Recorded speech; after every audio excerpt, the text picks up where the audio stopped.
امریکہ جانتا ہے کہ ایران عراق نہیں ہے، یہاں کی زمین یلغار کرنے والوں کی دشمن ہے، اسی لیے طاقت کے باوجود امریکہ دھمکیوں، پابندیوں اور دباؤ تک محدود رہتا ہے، آگے نہیں بڑھتا۔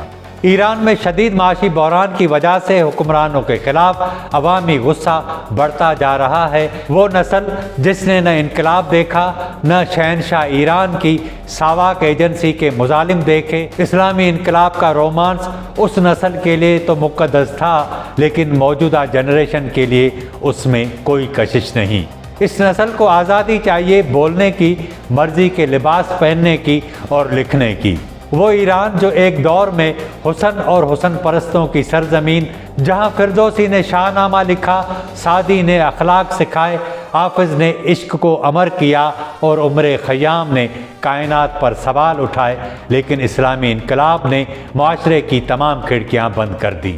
جس نسل کے لیے انقلاب رومانس تھا، اس کی اولاد اسے گھٹن سمجھتی ہے، کہتی ہے کہ ہم تنگ آ چکے ہیں، جین زی سڑکوں پر ہے، معیشت تباہ ہو چکی ہے، اور رضا شاہ پہلوی کا بیٹا ایران کا بادشاہ بننے اور تہران ایئرپورٹ پر اترنے کے لیے بےتاب ہے۔ نصف صدی تک اسلامی انقلاب کی اشرافیہ نے اپنی کنگڈم کو امریکی پابندیوں کے باوجود ناقابل یقین حد تک طاقتور بنا دیا ہے۔ اسے چاہیے کہ وہ عوام کی بات سنے، اسے ریلیف دے، معاشی بھی اور جذباتی بھی۔ امریکہ نے کئی بار مداخلت کی، ہر بار ناکام رہا، اب کی بار کیا ہوگا یہ کہنا قبل از وقت۔ اگر کوئی ایڈونچر ہوا تو دنیا ایک نئے جہنم اور بدحالی کے دور میں داخل ہوگی۔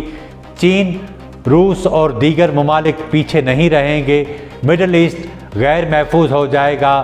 ایران کو فتح کرنے کے لیے صرف ٹینک نہیں، تاریخ کو بھی شکست دینا پڑے گی، اور تاریخ ہمیں یہ بتاتی ہے کہ جو قومیں اپنی تہذیب کے ساتھ جیتی ہیں، انہیں صرف ہتھیاروں سے شکست دینا اتنا آسان نہیں ہوتا۔